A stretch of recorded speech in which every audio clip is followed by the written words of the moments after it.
This conference will now be recorded.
No. No. Yes, sir. Do whatever you want to do.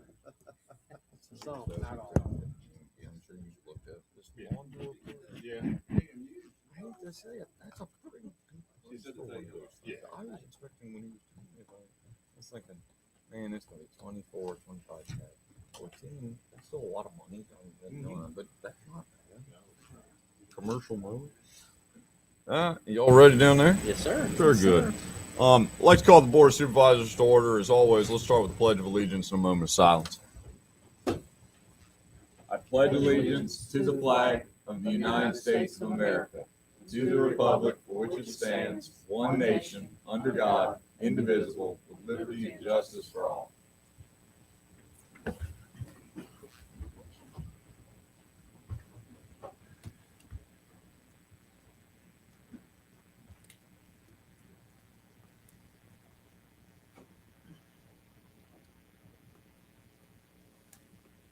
All right, thank you. We do have a quorum. We do need to adopt an agenda. We have a couple items we need to add to the agenda. 8A, supplemental number 30, which is a lawnmower replacement for $14,000. 12A, which is a Graves Mountain Lodge. We changed that. What? No, please. Oh, you're distracting me here. Graves Mountain Lodge, 4th of July Festival permit as 12A. And then we have 14A, which is a IDA reappointment of Paul Lutz and Michael Snyder. Anybody else have anything we need to add to the agenda?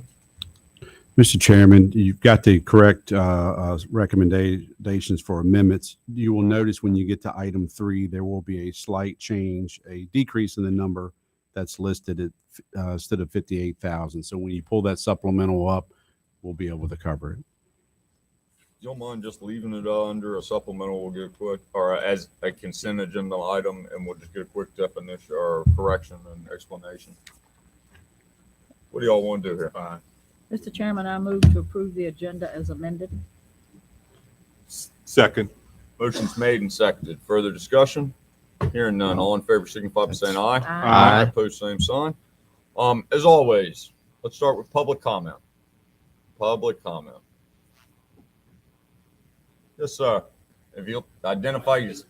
Yes, sir. If you identify yourself and hit the microphone. Good afternoon. My name is Kenneth Allen. I'm a longtime resident. I live on Pew Ridge Road in Hood, Virginia. My wife and I have been there 26 and a half years. I understand the board. I talked to several people, the engineer from VDOT, and several other people about a speed study to be done on that road, Pew Ridge Road. And I think y'all going ahead with that. I hope. I'd like to give you a few comments about that road, if I could.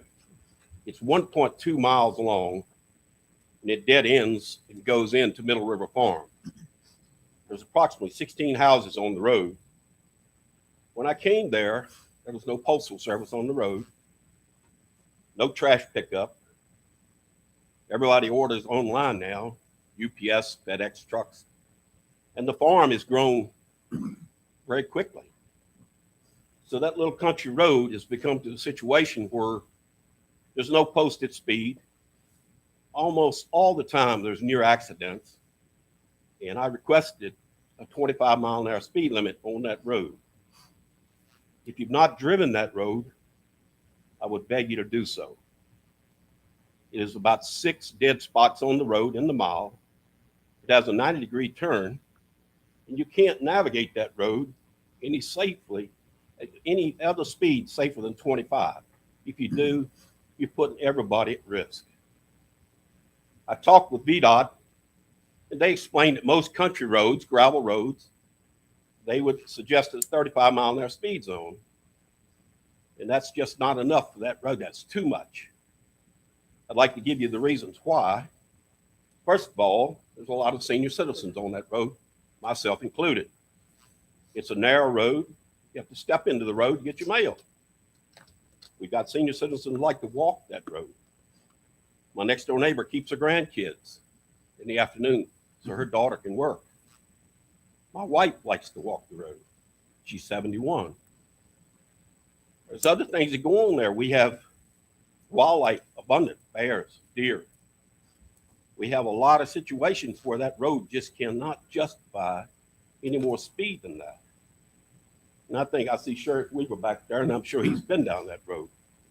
VDOT informed me that that was a state law. Usually they would post, if they put up signs, 35 miles an hour. Well, I've traveled the state. A country road in Suffolk County is not a country road in Madison. A lot of difference. That road has a great history to it. It goes back before the Civil War. It's a very proud community with good citizens. I just wanted to let you know what the circumstances are on that road. And you know, my math teacher would have been disappointed because I went on the computer before I came in here, had to look up if you travel 35 for 1 mile on a controlled surface, it's going to take you 1 minute and 45 seconds. If you do it at 25, it's only going to take 2 minutes. We somehow got to get the people to understand. If I drive through Wolftown at 60 miles an hour, well, I'm a fool. We're not pointing fingers at anyone, but we put up with this and put up with it. We know that the sheriff, state police, they shouldn't have to police a road that's 1 mile long.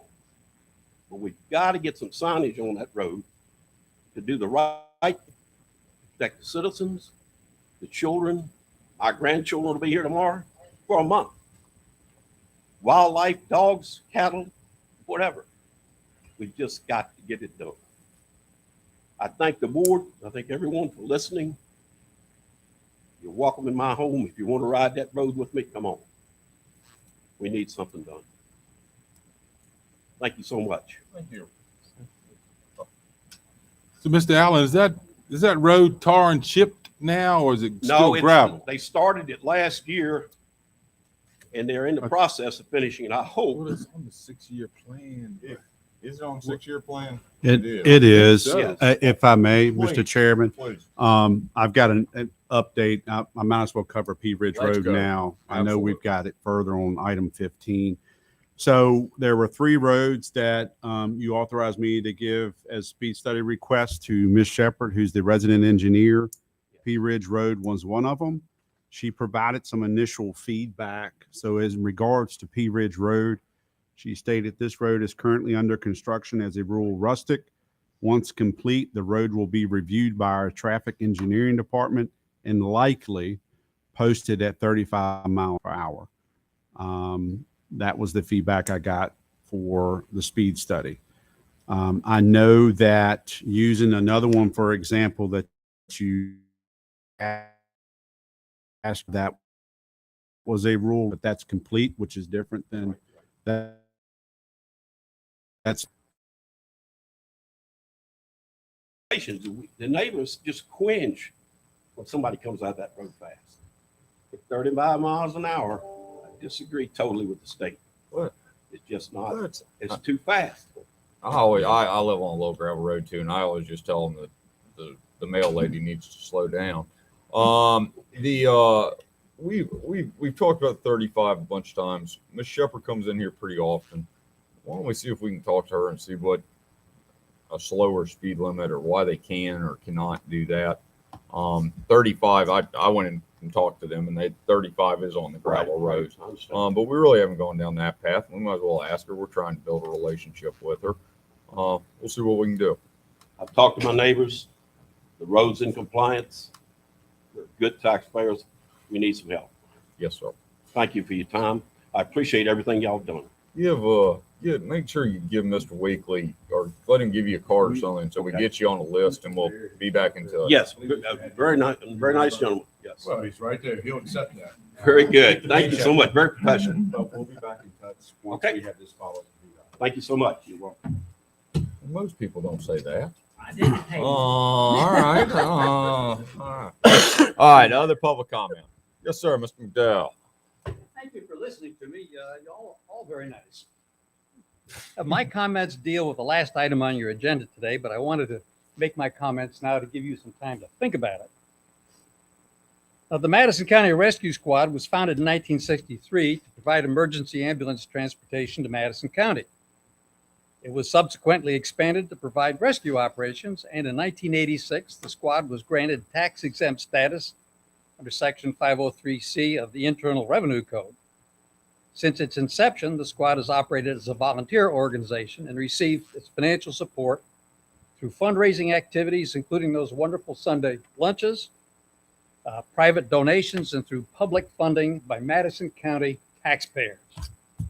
Over time, the number of volunteers available to the squad declined, and as a result, in 1999, the squad asked the county to hire both full and part-time EMS personnel to augment the dwindling pool of rescue squad volunteers.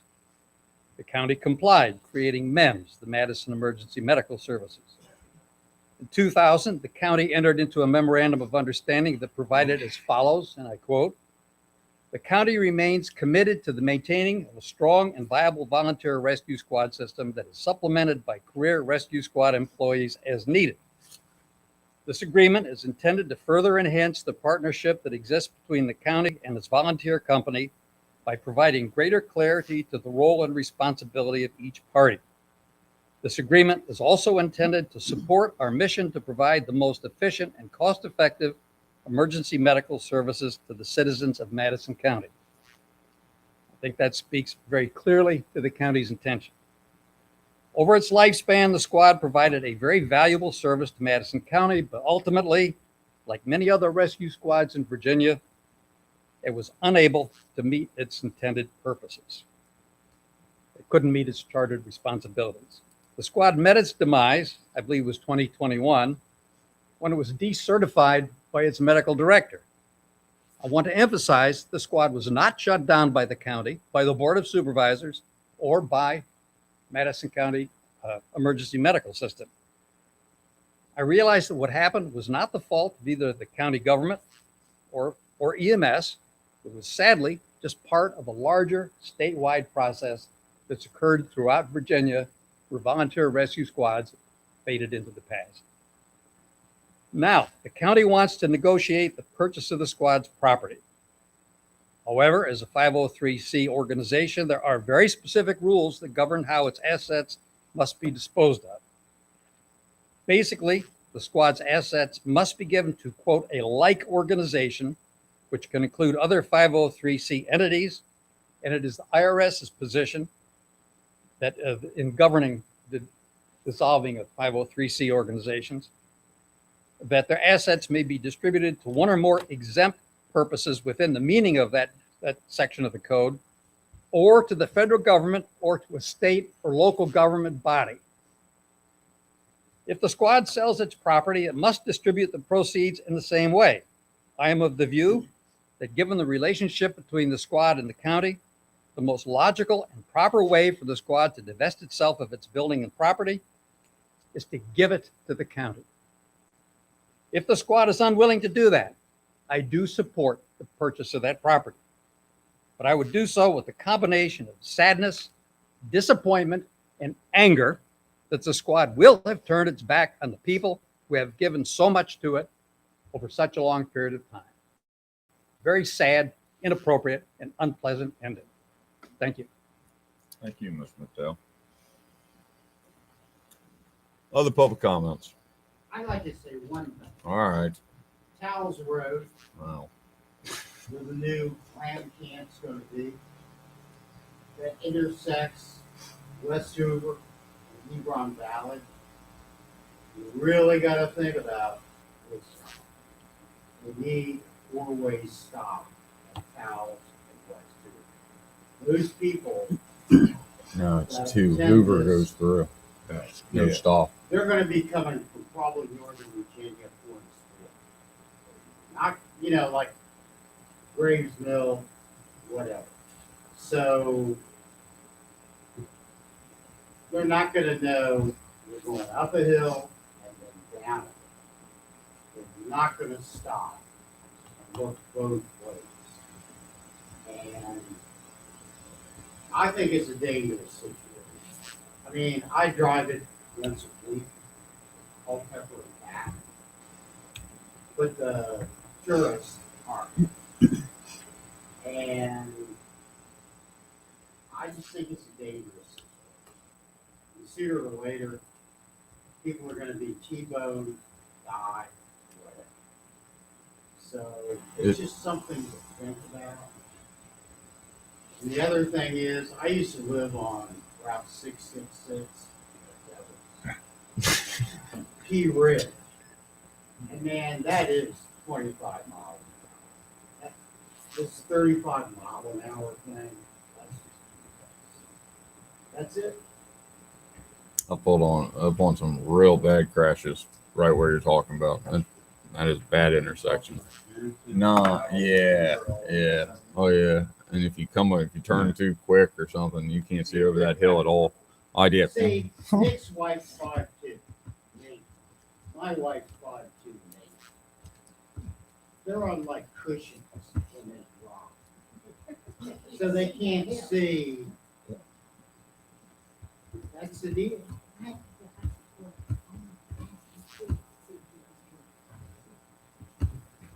Thank you, Ms. McDowell. Oh, yes, ma'am. All right. Other public comment. All right, we're gonna do it again at the end. We do have a consent agenda. We have minutes from 5/24/22, 6/01/22, and then we have a supplemental number 28, which has adjusted at this point. Mr. Fry, would you explain what the adjustment is? Sure. Good afternoon, everyone. We originally submitted a budget adjustment that would, what we're trying to do is look at the end of the year and ensure that our call centers are not overspent. We have, as we'll get into later in the agenda, I'll give you an update on overall. But basically, the original budget adjustment had an item for juvenile detention, I believe it was for $8,200 that we have now determined that we will not need. So I changed the budget adjustment and reduced the amount by $8,200. That's the extent of the change. Yes. Right. It drops it down to what, 49.8, It's 48.8. 48.8, excuse me. Oh. Yeah. Let me put my 49.8. glasses on. Yeah, 49.8. So it was. Hey, I mean, it's rare. All right. Anybody got any questions on this? The one question Miss Hoffman has, and I'm asking Sean Gregg. Miss Hoffman wasn't here at 6-1. Does she have to abstain from the vote? I would think that she wouldn't have to if she has read the minutes and they look correct. She still needs to. Weird. She still needs to abstain because the minutes themselves, she doesn't know whether they're accurate or inaccurate. Even though she's read the minutes, she was not present. All right. Thank you. Very good. So, Mr. Chairman, then I'd like to remove the minutes from the 6/1/22 consent agenda. And then I make a motion to approve the consent agenda minus the 6/1 minutes. Second. Motion's made and seconded. Further discussion? Hearing none. All in favor, signify by saying aye. Opposed, same sign. All right, we do have the minutes from 6/1/22. What would y'all like to do with those? Yeah, Mr. Chair, I move that we approve the minutes from the 6/1/22 meeting. Second. All right, motion's made and seconded. Further discussion? Hearing none. All in favor, signify by saying aye. Aye. Opposed and abstained. Got it. Excellent. All right. First meeting of the month, constitutional officers, county departments, committees, and organizations. Ms. Lauk, how's the court doing?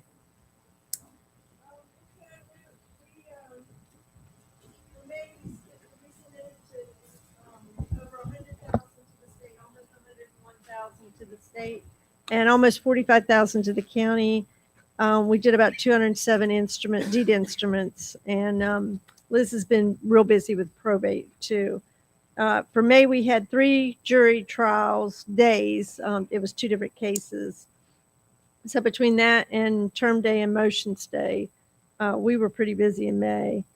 I spoke at the Historical Society where they had their annual meeting, and we highlighted the park project. That went really well. It was very well attended. Victoria Garnett, our intern, she spoke, Christy Kendall, and then there was a gentleman from JMU that's kind of head of the whole project. So that's going to be a growing thing. They're trying to get Greene County now on board. I think they've already talked to Page County. So they're trying to get all the counties to do the same thing that we did.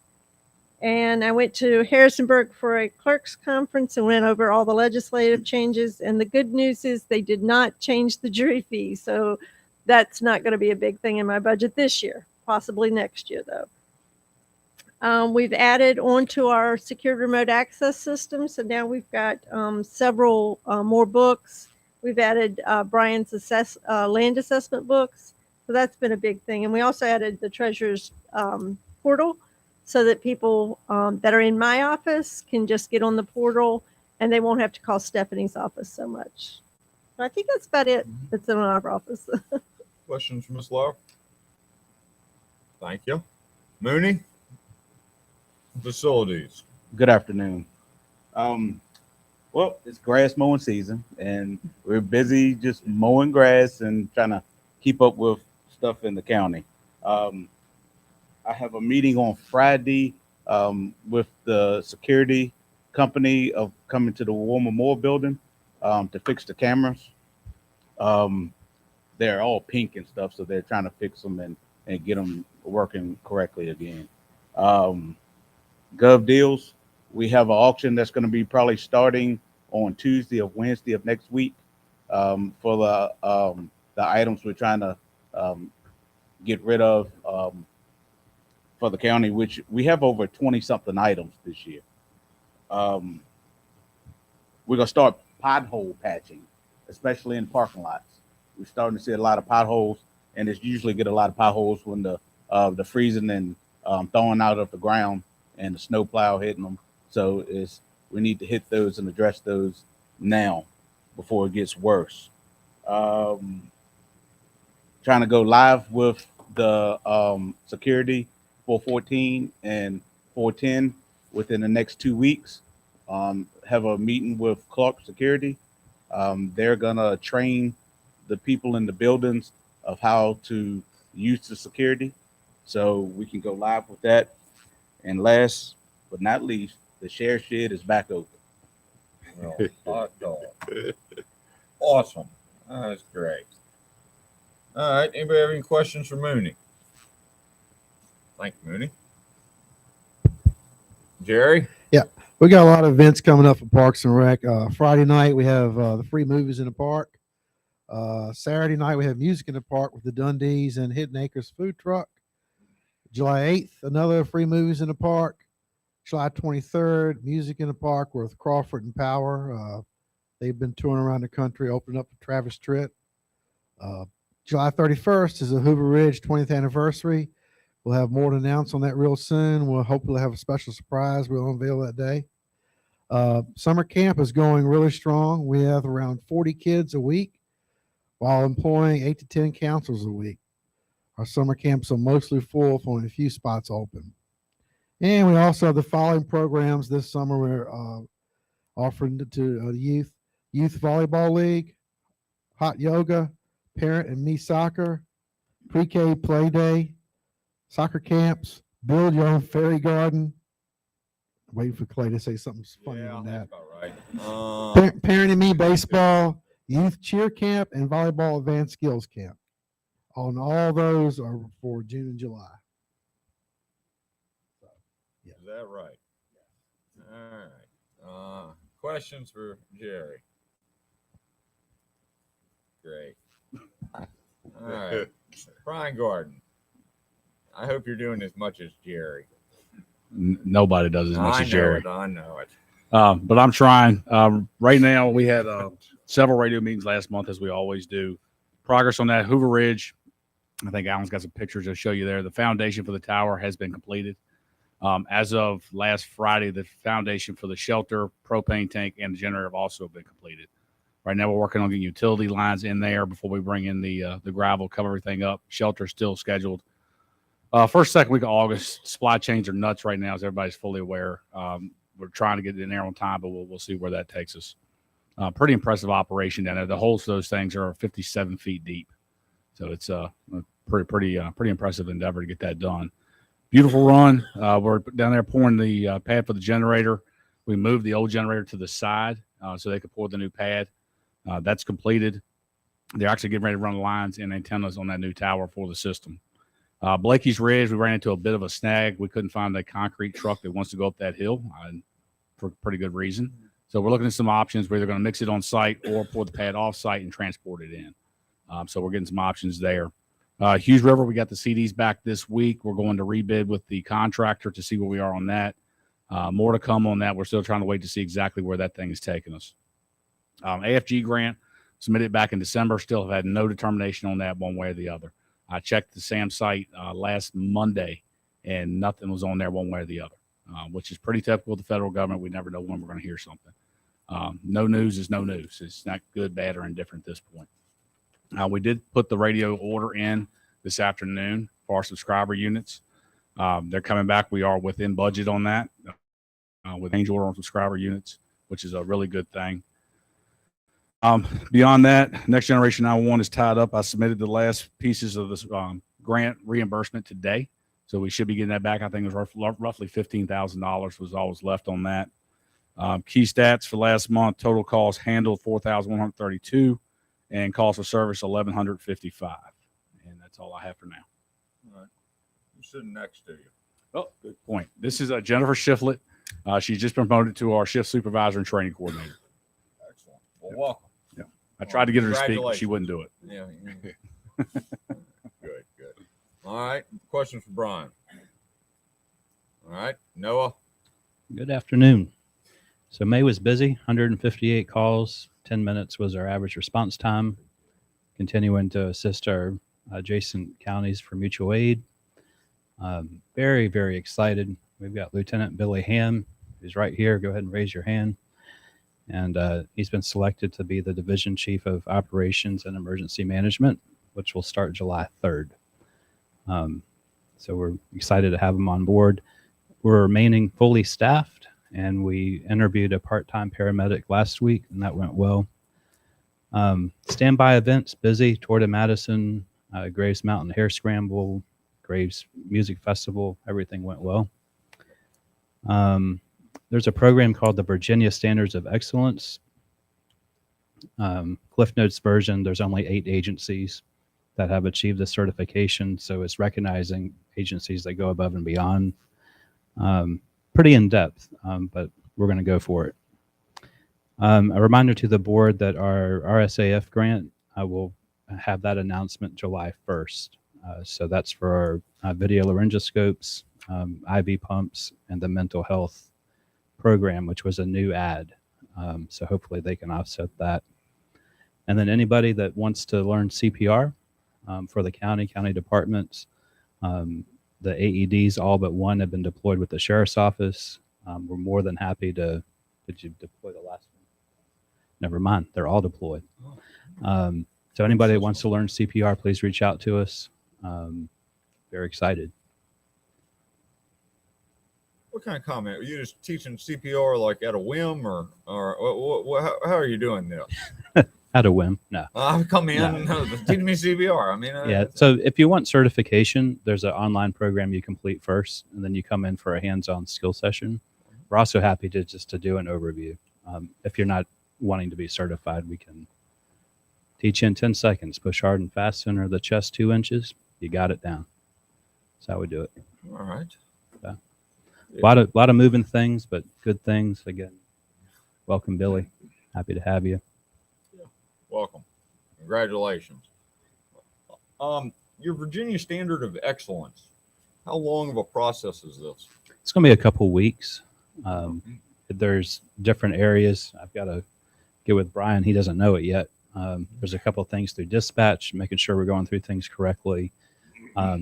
It's an extensive list, but I think that it'll highlight what we're already doing. Essentially an audit of current practices? Correct. Yeah. And we're meeting these benchmarks now. I just want to be the 9th agency. Absolutely. To do it. Why not?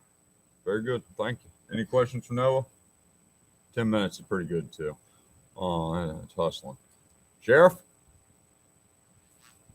Good afternoon. I'm sure Gavin's going to toot his own horn here in a few minutes, speak about our training we did over the weekend. Our intruder, active shooter, just all groups got together, fire, rescue, and the sheriff's office did some excellent training. I think even our county administrator was there to help with the training on Friday night and again on Saturday. So, upcoming events, July is going to be a busy for us. Graves, Tractor Pull, the fair starts. Hope to see everybody at the fair. Spend a lot of money for the county.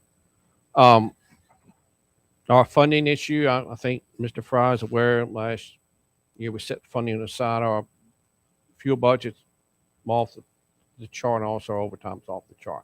We're still having to fill 20 to 25 spots per month to have coverage for the county. Sad news, we lost another person. He's probably going out the end of July. He's moving to Texas. That's another position we're losing. The governor keeps talking about releasing some funding for our SRO program. I talked to Jonathan about this. He's aware of it. So hopefully we can get that prior to the start of school. So appreciate all the board's assistance. And any questions you may have, I'm here to answer. I know you have a handful of deputies riding around with deputies that are training, I guess. Yes, we have 3 right now. That's pretty much they're in the FTO process. They start the school in July the 5th. So with those 3 plus 2, 1 out of medical, we'll lose another one, and we're losing one of our SROs in September. So on the books, we have almost a full staff, but really we're 6 people short. So I'm currently advertising. And we're currently advertising, and no one's applied. I talked to the county administrator. Basically, other agencies are given a $10,000-$15,000 bonus. I think Madison County, our salary is competitive with everyone else, but when it comes to a bonus, we just, I think it's too much money for what you have to put out for our county. It'd be a burden to our taxpayers. Other questions for the sheriff? Thank you. Gavin? I promise I won't toot my own horn. Yeah. That was Troy that put that together. Troy Estes did a wonderful job putting the training together that we did last Friday, and thank the sheriff and all of his crew for really working with our folks to get us up to speed. And we were able to identify some areas that we significantly need to improve in terms of gear that we need. We have to think differently than we've ever thought in the past. Uvalde, Texas it's a big wake-up call for all of us, a similar sized community. And who would have ever thought that kind of carnage could happen in a town very much like our own? So we've identified that. We've got a plan, and there'll be more to come on that as we work forward. As far as emergency management, you can see there's a picture of the trailer. It's if you've been up and down Main Street, you may have seen it. The graphics are on it. It's about I'd say 50% done on the inside, being upfitted. There are more supplies that we need to put into it. We're working on that. We're waiting for the reimbursement now for the $7,500, and then we'll close out that grant. So we're right on target for that part of it. Public assistance grant for the January 3rd storm. Working with the federal government is very interesting. But I actually have a really good contact there, and when he said I'm from the federal government and I'm here to help you, he really meant it.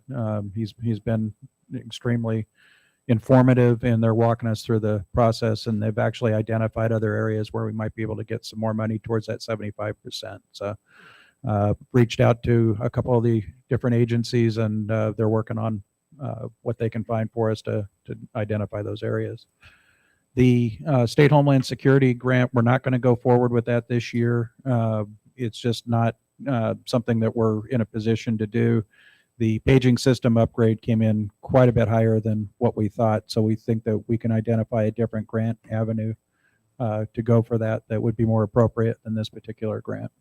This is a very competitive grant, and the dollar value that came in at probably doesn't stand much of a chance to get that. So.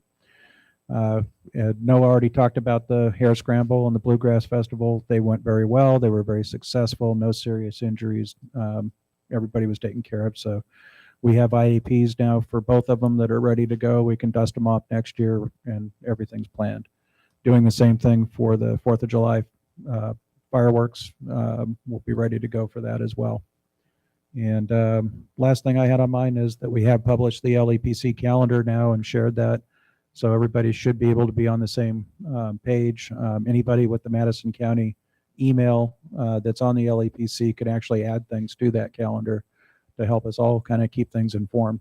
And the one thing that's not on this is that I plan on doing is trying to maybe work with Tracy and with Ligon to come up with a plan that we have more of an early warning on some of the events that are out there. So. Because unfortunately, not everybody's living by the 45-day rule on that. So I just want to find a best way to do that so that we can plan ahead. We put together this last year, and I say we, I mean y'all, put together the protocol to have these type of events and have everybody sign off real seamlessly. Easy process this time, just as long as we're persistent. Yeah, I think that's the big thing is that we've just got to kind of, I don't want to say dig our heels in. I mean, obviously we want to encourage events. We want to encourage that type of participation in our community. These things are good for our community, but we want to make sure that we're kind of getting that word out to the folks that are putting on these events that we really need as early a warning as we can so that we can serve them. We're not going to be able to cover every event, and some events don't need coverage, but as long as we know it's on our radar screen, we can prepare accordingly. Sometimes it's just situational awareness to know what's happening. You know, to give you an example, for the day of the Hare Scramble, we had multiple events happening in the county. We didn't have ambulances at any but the Hare Scramble, but we had graduations. I think there was something at Bald Top. There was a bike race. There was just a lot of stuff happening. So that's what we need to know so that we can get them on the calendar and just for anything else for law enforcement, EMS, and fire to know what's happening around. Did the grant have you put mass casualty on the side of your trailer? Driving by, it looks very grim. It does. Nice trailer, very grim. They did not, but that's what it is. All right. I'm with you. So, Talking about the training. So just to let you also know, one thing that's not on here yet, but we have been approved. What's the school? Texas A&M Texas A&M, working with FEMA, has approved 4 of our people in our county of our emergency management staff for training for all hazards response. That is 100% covered by FEMA, so there's no expense to the county on that. They'll pay the airfare, hotel, food, training. So we have 2 going in September, and Brian and I will be going in October for this training. So it's going to be valuable training and education for our folks. So we're really looking forward to that. right. Yeah. So Gavin, the contents of that mass casualty trailer, Yes. Does that trailer need to be, in a controlled environment? I mean, It would be best. Obviously, we want to get it to that point. Yeah. To keep it out of the weather. It would be nice if we could put it in a building. It would benefit to be at least under a shelter.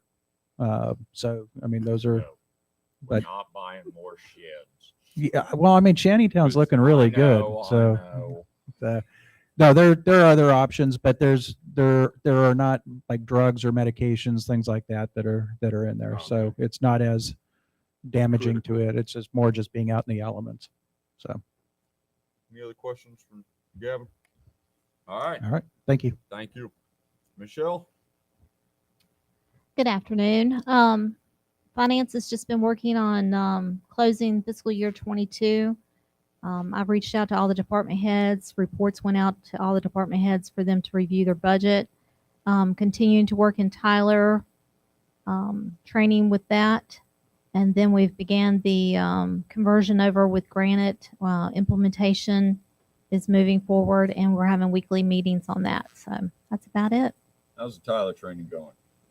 Fun? Yes. That's the way to be. All right. Always. Is it? Are you still doing how many days a week are we devoting to this? I am scheduled from now to the end of the year every Thursday. Okay. All right. And sometimes there'll be more, but right now I have to be in class at least one day a week. And then I have other outside things I have to do to get ready for it prior to that. So. Other questions for Michelle? Very good. Tracy. Hello. So happy Flag Day, and it's Ag Week in Virginia. Very applicable to us, I'd say. I just came from our tourism committee meeting, and the talk is Christmas, all about Christmas and adding more lights. And thanks to Mr. Frazier's time and Joe's time for sitting through much of that meeting with us.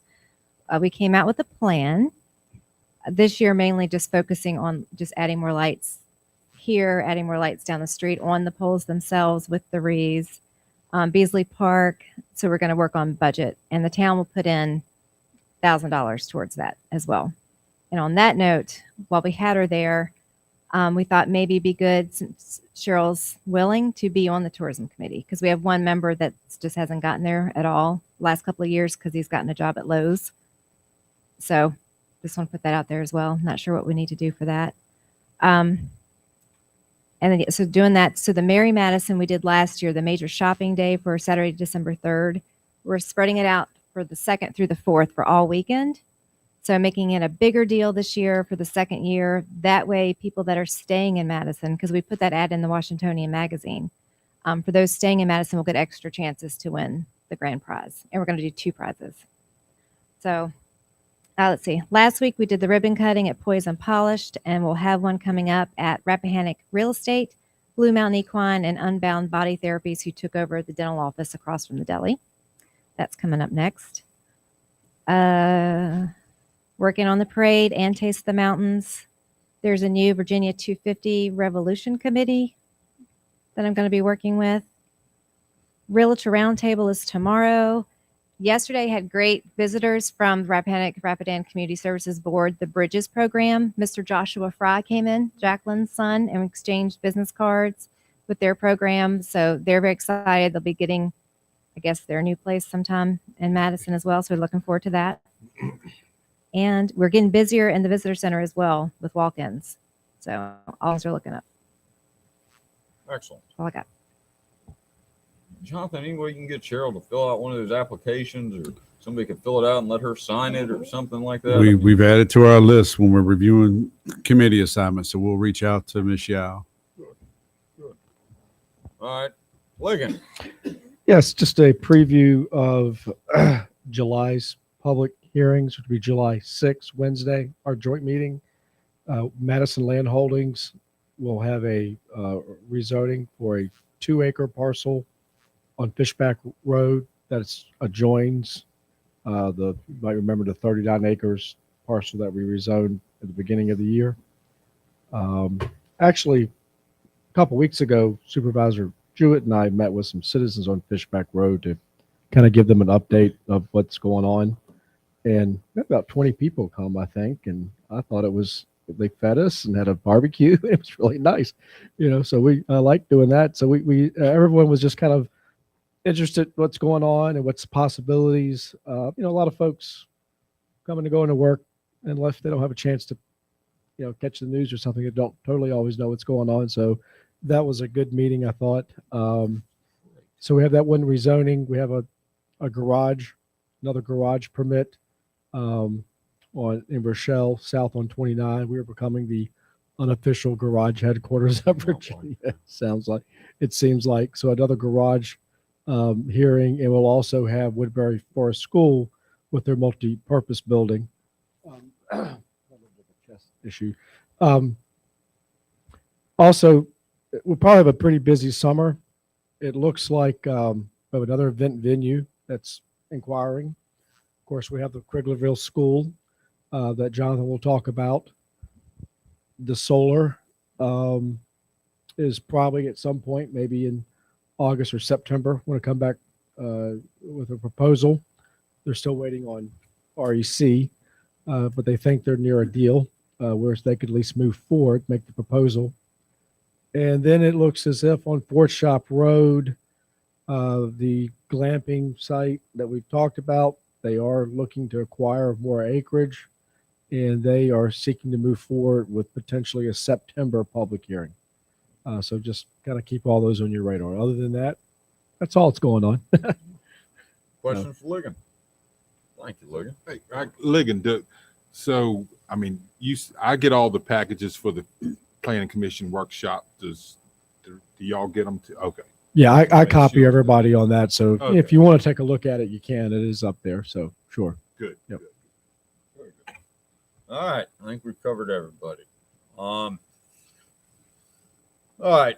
Let's go on to old business. Mr. Weekly, tell us about Thrift Road.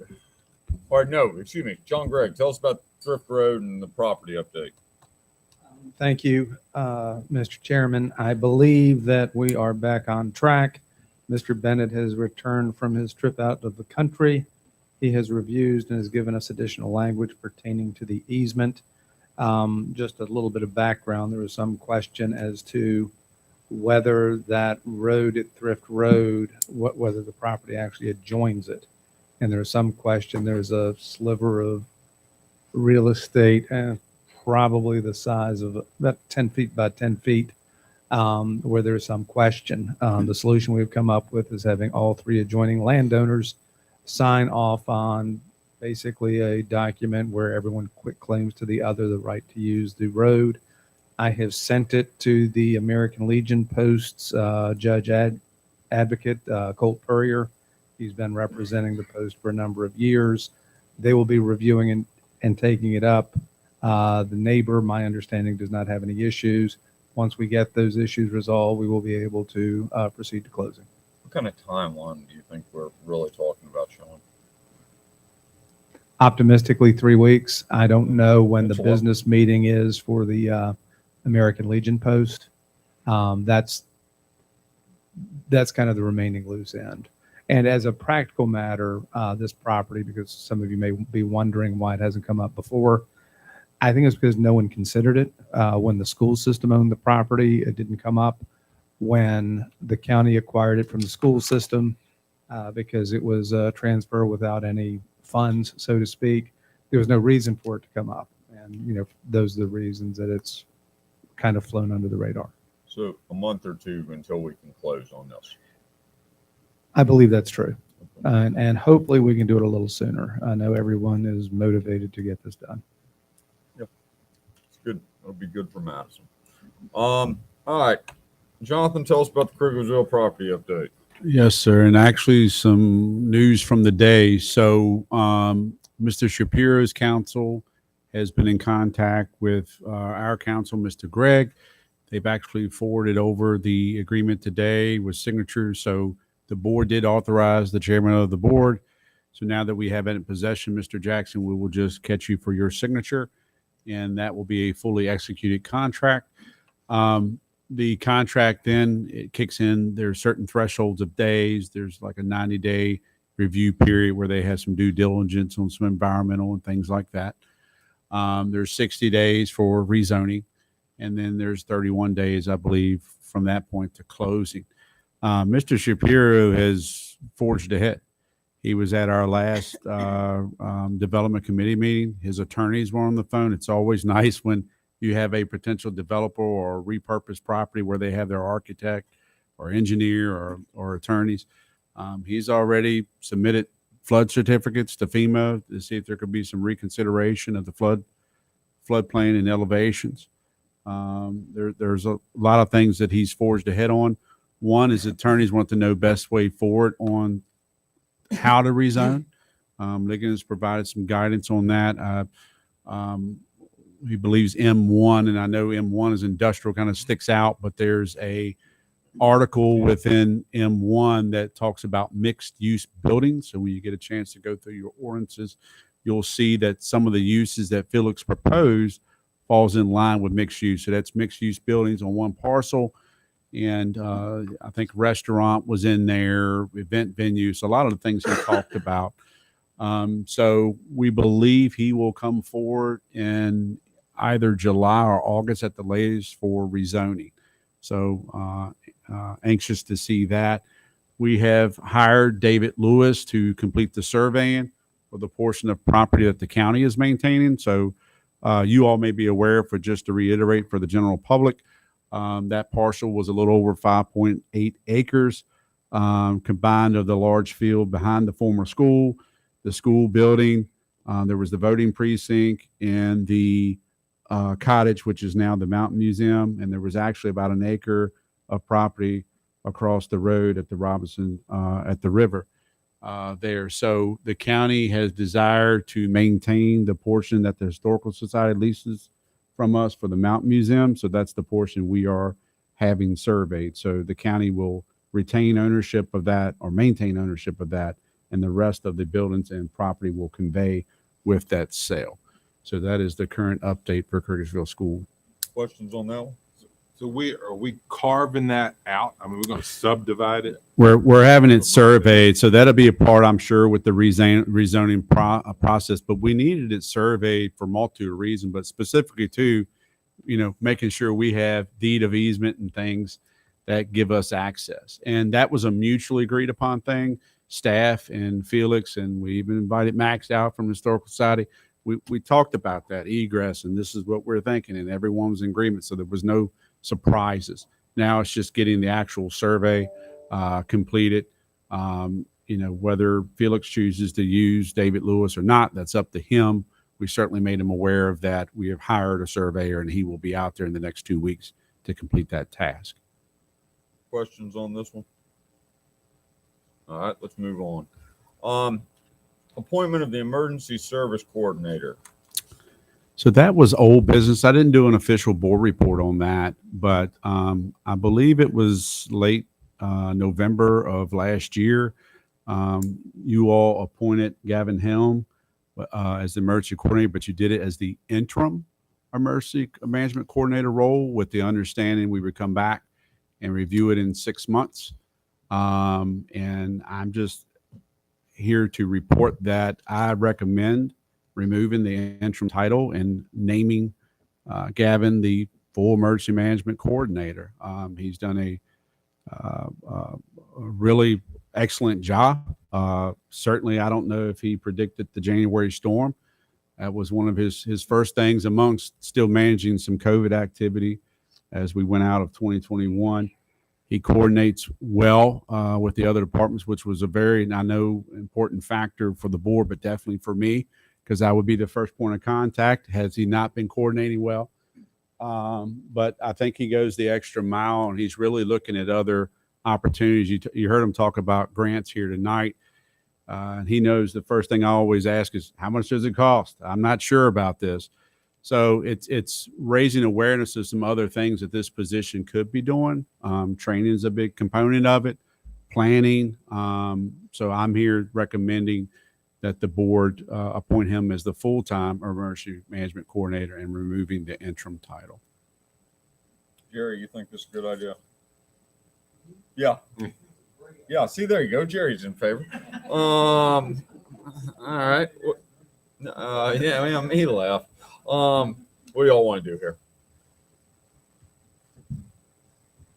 Yeah, Mr. Chairman, I move that we appoint Gavin Helm as the, we remove the interim title and make him the full-time emergency services coordinator.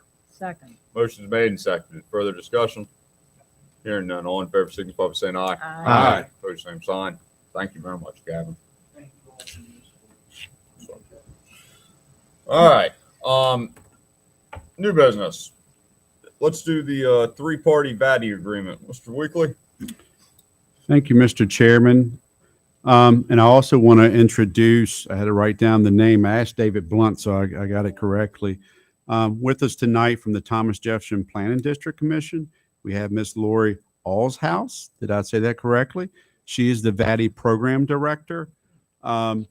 So as you know, you've kind of heard some updates from Thomas Jefferson Planning District on broadband services to the county, and you've also have heard from Firefly. Well, our VATI grant will be administered through the Thomas Jefferson Planning District Commission. So part of kicking off the project, if you will, to allow that to move forward with Firefly, and if you may recall, Mr. Wood was here from Firefly to present the presentation known as the RISE project. So that's the coverage area that Firefly will be covering. The three-party agreement is between Madison County, Thomas Jefferson Planning District Commission, and Firefly. That recognizes the just over $2.1 million portion that Madison County is responsible for this portion of VATI grant. So here recommending approval of the three-party VATI grant to the board. However, I would like to yield the floor. I'm not in Congress, but give Ms. Allshouse the opportunity to speak should she have anything to add specifically, or if you have any questions about the three-party agreement. Ms. Allshouse? Yes, ma'am.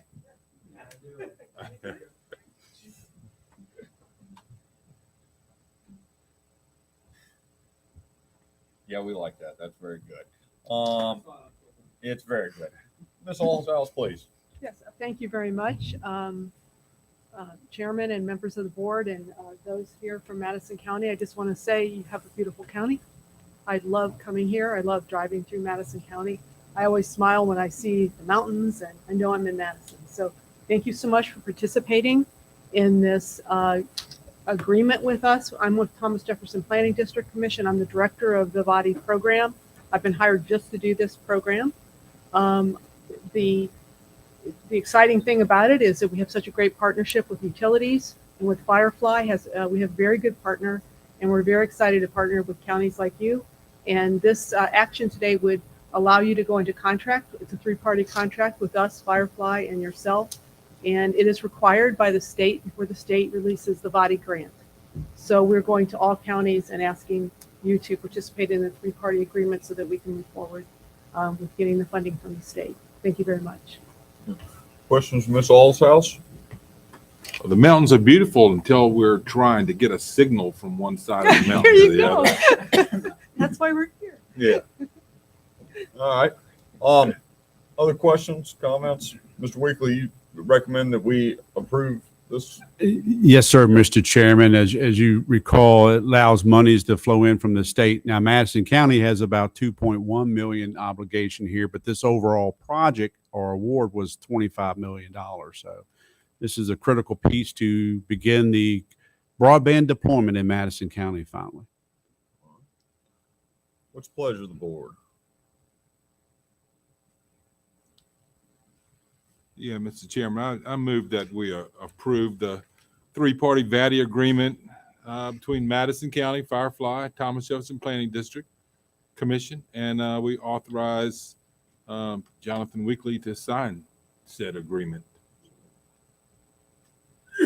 Second. Motion made and seconded. Further discussion? Hearing none. All in favor signify by saying aye. Aye. Opposed, same sign. Look forward to working with y'all. Thank you so very much. Yes, ma'am. Thank you. Are you gonna be signing the check, Jonathan? I don't know if the check comes to me. Usually the chairman signs all the county checks. So they keep my training wheels on with the money. All right. Thank you, Ms. Olson. All right. Now we have the supplemental, the security court PA system replacement and the use of contingency. Mr. Weekly. Yes, I was made aware of, I guess around mid to late April, maybe even early May, about the failing, I'm calling it the failing PA system. Bruce, who's on vacation today, but I spoke with him a little bit about what was the problem and actually visited the courtroom with Ms. Lauk to physically see it for myself. We obtained 3 quotes for this system. We requested, a quote far as the warranty, how to correct the system, if there's any training on new equipment. And what we came away with is a recommendation for BIS Digital as a recommendation to upgrade that PA system. 2 of the quotes that we received from vendors, one was more of a piecemeal approach without a guarantee of correcting the problem. This issue was raised to us by a judge, and I don't want it to be a continuing reoccurring item. You cannot hear a lot from the area. I don't go to court a lot, but where the prosecutors come up and they speak, or for the jury themselves. So deliberation and all that is important. The other vendor just gave us a list of equipment, did not provide a scope of work. Talked to them, really didn't still provide a scope of work. The BIS Digital was the higher of the 3, but we felt they were the most qualified. They actually had familiarity. This courthouse, the equipment that's in there now was the existing equipment when the courthouse was renovated, and the existing courthouse was upgraded in this equipment. This equipment is also tied into the Supreme Court system. So this is an upgrade, a total upgrade, what I would refer to as the next 15 to 20 year solution to where there's no more issues. I did ask, there was some language in BIS Digital's proposal talking about the need to provide an electrician and scaffolding and things like that. And that's just boilerplate language. They're going to reuse, whether it's cable jacks, power that's sufficient. We're not going in changing anything in a historic courtroom. We're just basically replacing the equipment. So I'm not sure if Ms. Lauk, who is the clerk of the court, has anything to add as far as the quality or the difficulties that they run into. But I feel that BIS Digital provides the best complete service. They actually provide training of the equipment as well. And this equipment doesn't always require for them to be on site if there are some certain issues, because there are some monitors. It's not just a microphone and speakers. There are other equipment that they could potentially log in remotely and try to do some troubleshooting as well. So, Mr. Chairman, members of the board, I certainly recommend BIS Digital And I'm not sure if you would like to call upon the clerk of the circuit court for anything she may wish to add. Ms. Lau.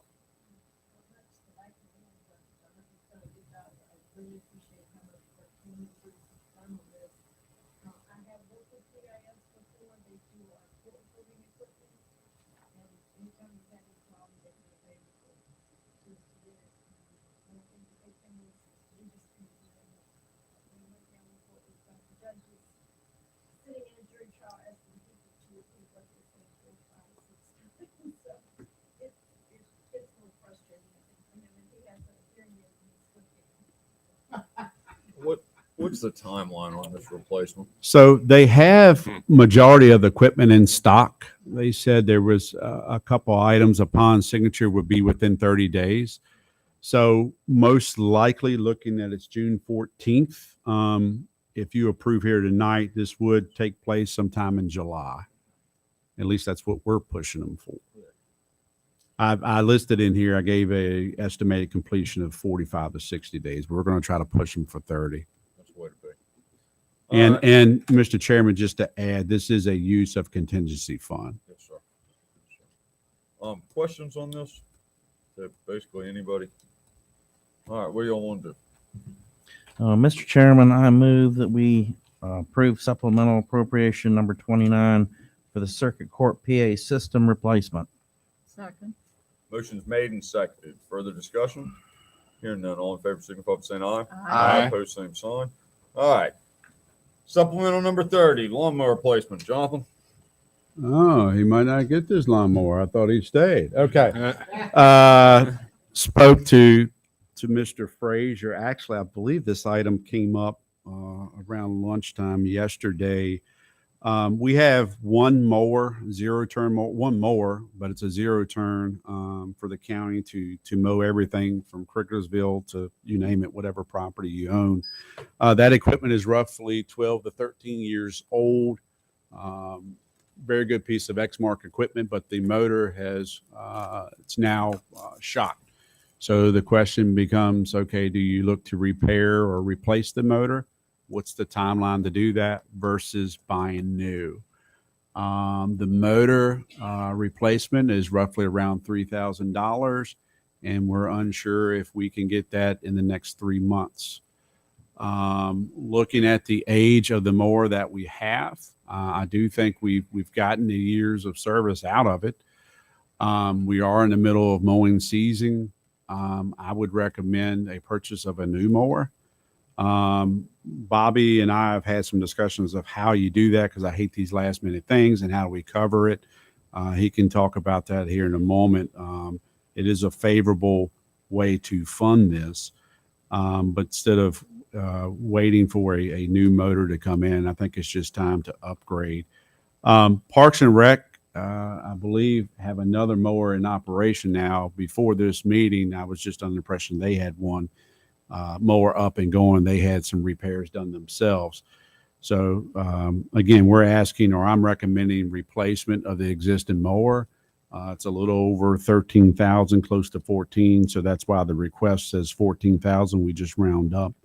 That mower is on the lot and available as of today, which is a very important fact because mowers and the type of mower you may need, this isn't your normal, 48-inch cut. This is a 60-inch Exmark commercial style mower.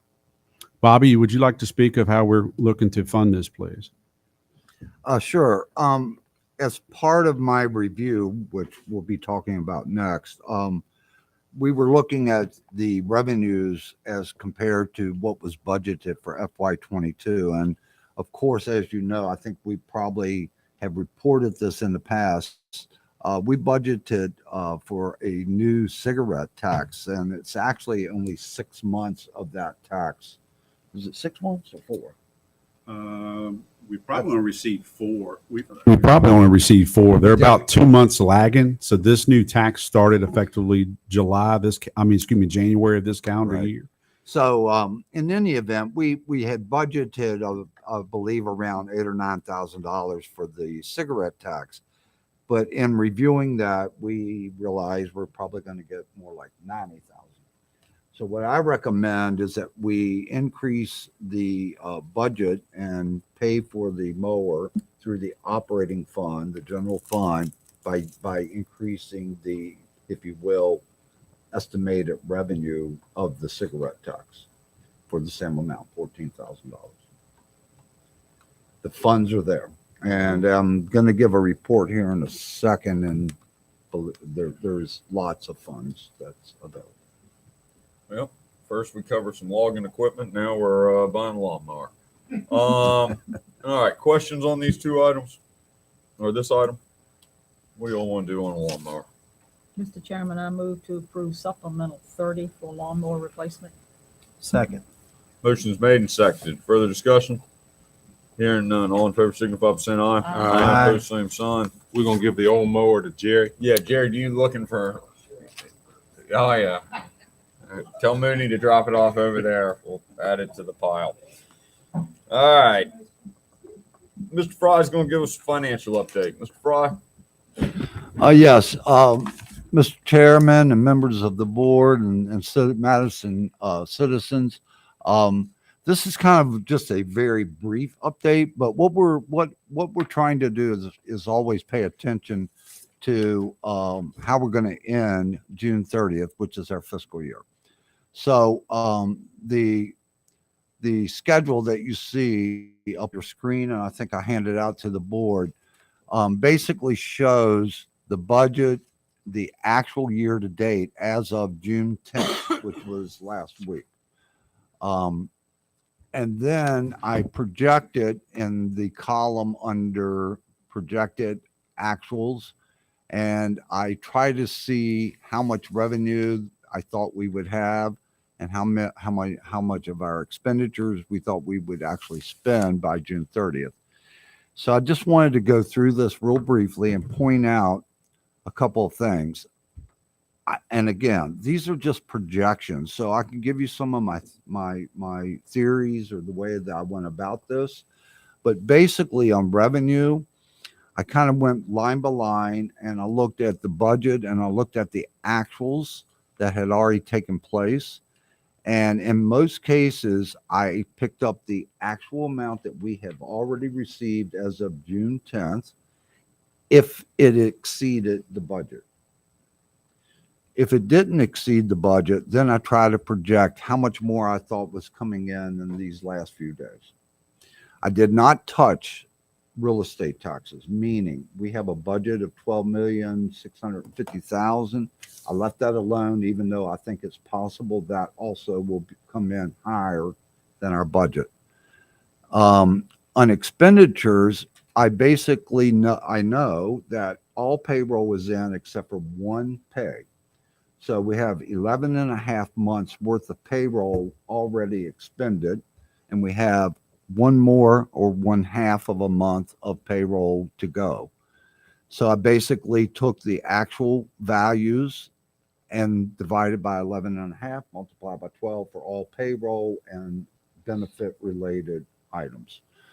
For all of the other expenditures that are not capital, meaning there are some capital items in our general fund, I basically looked at them and I did a couple of things. For most part, I divided by 11 and multiplied by 12. I assume we probably have at least one more month's worth of expenditures to go. There's a few exceptions to that. Contributions. If we have already contributed to those outside organizations the amount that we know we budgeted, of course, we're done. So I did not project any additional expenditures. And then lastly, a few of the expenditure items I looked at in a way to know that, as an example, we contacted the schools, we contacted social services, we contacted some of our agencies, and we found out basically the schools are saying they're going to spend all the money. So I didn't project any savings, if you will, from the school side. From social services, though, they did reply and they gave us some numbers, and we believe we're going to save probably about $75,000 of what we normally would be transferring to the VPA fund, which is included in these numbers. So about a $75,000 saving there. So that was my approach. And then I just put it all together so that I could present something to you guys. And, you know, it's a good picture. Basically, my projections are saying that we're probably going to collect about 1.8 million more revenue than what we had budgeted for FY22. I can go through some of those. 525,000 for personal property tax, and that is already collected, by the way. Property tax is done. We already know we've exceeded the budget by about 525,000. Sales tax, we got some estimates from the state, and I believe sales tax, we probably are going to receive about 161,000 more than what we had budgeted. Cigarette tax, we've already talked about. We're projecting we're going to collect about 94,000 cigarette tax versus the budget of about 9. And then there was some other taxes, about 117,000 that's going to come in above our budget. If you go down to permits, privilege fees, regulatory licenses, that's primarily the building, all the permits, the inspection permits, the building permits, the zoning, etc. So there's been a very active year. We've collected a lot more money than what we had budgeted by about, and I'm projecting about 172,000. Fines, court fines, has been reported, I think, over and over and over. They're very busy over there, and they have received about 40,000 more in revenue than what was budgeted. There's one area that I'm projecting, and Mrs. Murray, who's not here tonight, our treasurer, has been also saying the use of money and property is actually going to come in about 50,000 less than what we budgeted, and that's primarily because of interest. Mrs. Murray and I have had many discussions, but in order to earn any interest at all, you would have to pull money out of certain accounts, and when she does that, then all the banking fees are going to be more than what the interest earned is. So we did overestimate our interest income. Charges for services, it looks like we're going to have about 71,000 more than what we had budgeted. The next item is under miscellaneous, and right now I'm projecting about 740,000 more, but that includes a $650,000 return from the rescue squad for payments that had been made to them in the past over the years. I think, and I wasn't here, but probably a little bit of money each year over a certain number of years was given from Madison County to the rescue squad for capital improvements. And because of their being defunct, now they have returned that $650,000 to the county. So it showed up under miscellaneous. And further along in some discussions, probably in August or so, when we start talking about fund balance, we believe that money probably should be set aside for capital improvements because that's the nature of what it was given for, but that's a board decision for later. And then the remaining two items, I'm projecting that federal and state are going to come in maybe a little less than what we had projected, and that's primarily because of some grant revenue that we may not collect in FY22, or we haven't spent money to collect it in FY22. Even if that's the case, it's going to carry over and we'll probably get the money in FY23. Any questions on revenue? Or am I saying too much? If you want me to speed it up. Keep going. So I'll jump down to the expenditure side of things. The way I'm showing this is the way that's presented in the CAFR at the end of the year that is audited. So you basically have the categories that are presented in the CAFR. So for general government, I'm projecting that we'll have probably about $135,000 returned that was budgeted for spending, but yet we will not have spent all that money. For judicial, about 104,000. Public safety looks like it's going to be about 646,000. Who all is public safety? Public safety is the sheriff, included? EMS, public safety, Okay. 911, communications. It's probably your largest. Yeah, it is your largest budget. Well, thanks, fellas. Now, some of that could be No, quote. no pallets of paper clips.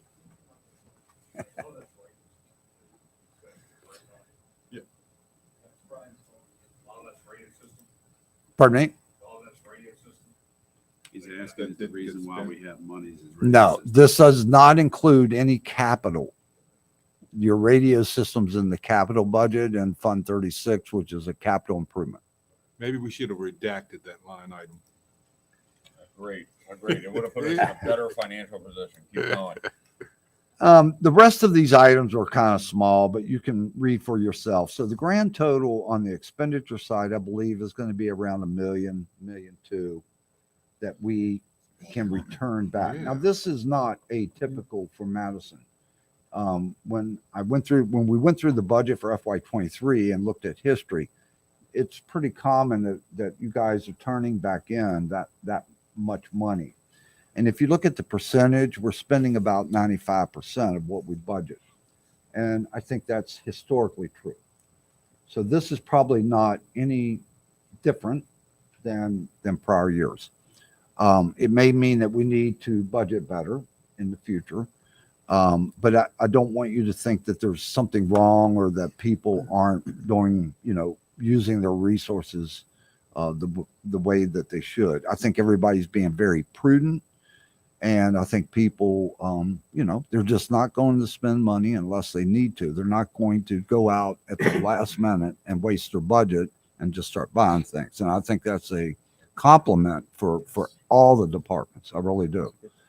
Now, you might think, well, if we're going to have that much money, why did we have all these budget adjustments? Well, as I said before in the budget adjustments, I'm trying to realign call centers. And what you're looking at here are groupings that are much larger than the individual call center or departments. So I stick by my budget adjustment to try to realign that before the end of the year. I'll go one more step and then turn it over for questions.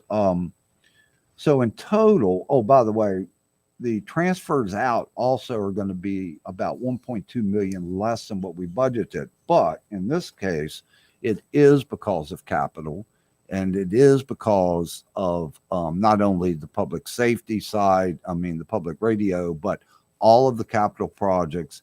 This is about how much money we have budgeted for capital that we didn't spend. And in that case, it will over. So that money is going to get used in the future. But if you look at the 2.9 million above there, the excess of revenue under expenditures, we're adding about 3 million. I'm projecting we're going to add probably about 3 million to fund balance at the end of FY22. And I'll end it with a couple of qualifications. This is just my projections. I don't know Madison, as well as probably other people, but I feel like I got a pretty good handle. There are some things that could happen during the audit that would change that number. And as an example, accruals will come in that I maybe did not project properly. And there might be some deferred revenue that I didn't project properly. And what I mean by that, it will end up on a balance sheet instead of being recorded as revenue this year. It will be revenue for next year. But overall, I feel pretty comfortable that we're going to add probably $3 million to fund balance. So that's a good thing instead of a bad thing. But I do think it leads to tightening the way we do our budget. And I think for FY23, we did do that. So I think we're going to be much closer in FY23. Any questions? All right. Questions from Mr. Frost. I appreciate that last comment with you and the team and Mr. Weekly in the budget process this last year. I do think we kind of honed it down a lot closer to more accurate depiction of what we're going to be using. Other questions, comments? Where y'all at? I just, that nothing could take the place of having department heads that are diligent in their Absolutely. spending. I mean, that's Absolutely. that's obvious. So Thank y'all very, very much. Notice. As a layman, what is community development? All right. That's a reasonable. Community development. Planning and zoning is a department of that function. So any of your building and zoning. I'm not sure if economic development falls in that. Yes. Economic development does. So economic development and your planning and zoning all in that. You're welcome. Any other questions, comments? I just want to add, Mr. Please. Chairman, if I may, I know you heard some numbers, but this is where I want to reemphasize. Last meeting or last month, I spoke that in August, we're going to be talking not only financial policies, but we're going to look at all this. We're going to look at fund balance. We're going to look at historic trends and hopefully have some capital information as you go August, September. And then we got capital information, just seeing, okay, what is the board's directions? What are your priorities? You know, do we have tight enough fund policies? Are there capital commitments that you should be considering? But it's really to take a deep dive of, okay, we have this fund balance. What does that mean? So All right. just fun to come. We're all excited. All right. strategic plan. Yeah. Well, we need to. I mean, Yeah. the conservative nature of Madison County has put us in a financial position that allows us to, where we've deferred a lot of things in the past. I mean, we just got our first IT director. It seems like we're a little bit behind on a couple things, and I'm not saying that means accelerate spending in any way, but by being diligent with our funds that are available, we know we have some things that we must address. Use the PA system. I hear about other counties that have courthouses that are in PA systems the least of their problems. We have the ability to come in and kind of, let's update this, let's move on. Now we have a solution for 15 to 20 years, and we can go ahead and address that and start to figure out other needs that we have that'll better our services to citizens. All right. And without drastic tax increases every year. FY23 budget appropriation resolution. Mr. Fry. I teed up Mr. Fry, and I could certainly take it from here. So as you know, you adopted a budget on April the 12th, 2022. So the next step before you move into the next fiscal year is to have an appropriation, and that's done via resolution by the Board of Supervisors. So prepared in your packet and on the screen for you and the general public is resolution number 2022-8, which will be the appropriation, a resolution appropriating the fiscal year 2023 Madison County operating budget. All right. Questions, comments, thoughts, motion. We have resolution 2022-8. Mr. Chairman, I move to approve resolution 2022-8. I second that. All right. Motion's made and seconded. Further discussion? Hearing none. All in favor signify by saying aye. Aye. Opposed, same sign. All right. Moving on. Capital budget appropriation resolution. Yes, sir. And forgive me, on your amended agenda, we caught the FY, so that should be FY23 capital budget. So, Mr. Chairman, members of the board, again, you've already adopted your capital budget at the same time with your adoption of your operating budget back on April the 12th, 2022. So again, to move forward to the fiscal year capital budget, you will need an appropriation, and it's done so via the resolution before you. That resolution number is 2022-9. What would y'all like to do? Mr. Chairman, I move that we approve resolution 2022-9. Second. Motion's made and seconded. Further discussion? Hearing none. All in favor signify by saying aye. Aye. Opposed, same sign. All right. Now let's get to the good stuff. Share shed. You've heard a lot of backdrop of that, so I know you appreciate it. Okay. Thank you, sir. So this goes back to the time when I was on the board. The share shed, we have an existing memorandum of understanding, or MOU, between rural Madison and Madison County. Rural Madison is a nonprofit. So a little bit of background: the county entered into an MOU with rural Madison for the purpose of establishing the operation of the share shed and the responsibilities of both parties. The existing MOU has expired, and therefore it was time to review. Staff in rural Madison met to review the existing MOU and agreed on edits to the document. As I stated, only the Board of Supervisors can decide to terminate the operation of the share shed or renew the MOU, which would include any updates or edits. I have prepared edits. Alan updated the packet so you could see the red line versus the clean copy. The red line represents everything discussed with rural Madison. Those are agreed terms, and I don't see Mr. Khalil Hassan in the audience tonight. He was made aware of this meeting, but is in agreement to those edits. A summary of information. So after meeting with rural Madison, staff made the necessary edits as I just described. Some of those were to either update terms of agreement, update the county address, or and provide other requirements. Again, a red line was provided for you for review. Essentially, this was a year to year. It was established for a 24-month period of time, and then it was year to year. If you wanted to agree, it was written agreement. Both Khalil and myself agreed, let's just make it a term of 2 years, and at the end of that 2 years, you can take up for consideration again. One of the additional things I added was requiring rural Madison to give an annual update to the board. So anytime you have a mission or operation going on within your county, it's good to hear, is it working? Is it not? Is there some challenges? How are the volunteer efforts? We also clarified there was language in the MOU that suggested coordination of removing items or anything needed between rural Madison and transfer station personnel. A lot of people may or may not realize or care that the transfer station personnel, it's twofold. We have a contracted operation with Updike, who handles the staffing of the scale house when you go through, as well as maintaining a tidy site and cleaning up operations for the transfer station in the back. Any coordination for the share shed should be between rural Madison and Madison County facilities personnel. So I made that update language so it was clear, because some of the volunteers out there were, why isn't Updike helping? They should be doing this. No, the MOU clearly states that agreements between the county and rural Madison, not our contract with Updike or whoever our landfill contract or transportation contract would be.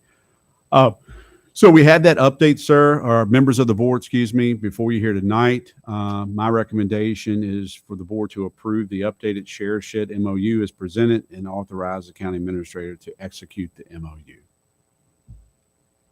All Any right. questions? I'm happy to answer. Questions about the share shed? Anybody going to the share shed?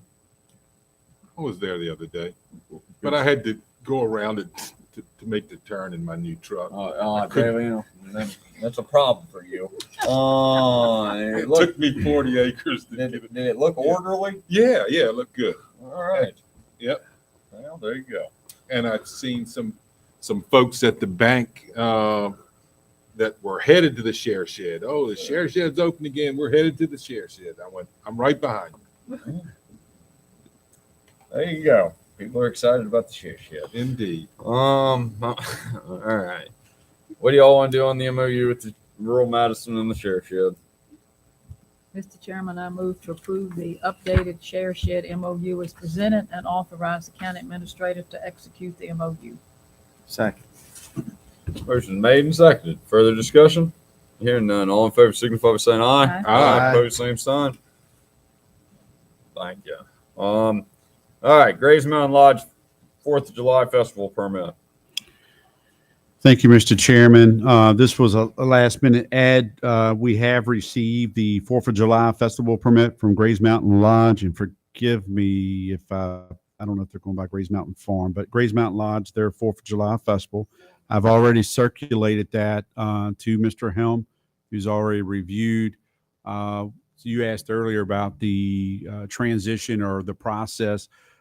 Regardless if Ligon or myself, because there's different thresholds of who approves, all of those are to go through Gavin, and then Gavin takes that and has discussion with the appropriate parties. So we know we have the event either addressed as far as concerns, whether it's concerns from law enforcement or fire. Obviously, Gavin and them have the EMS portion of the house, so they can make their own comment. That also helps him develop any of the individual action plan or all these acronyms he throws around, the IAP that he has for that event. And then if it's a new event, that will be an established procedure for next year. I feel like we have all the adequate information. It shows the map. And if you all have been up there before, it's a pretty similar layout. You can park over at the campground. They're setting up a temporary perimeter campground for some folks to come in. They have the fireworks up near the orchard fields for all to see. So it's pretty standard. Again, I have no objections. Certainly, we have members of our first responder corps in house. If you have any questions, I recommend approval and stand by for any questions or comments. Good, Gavin.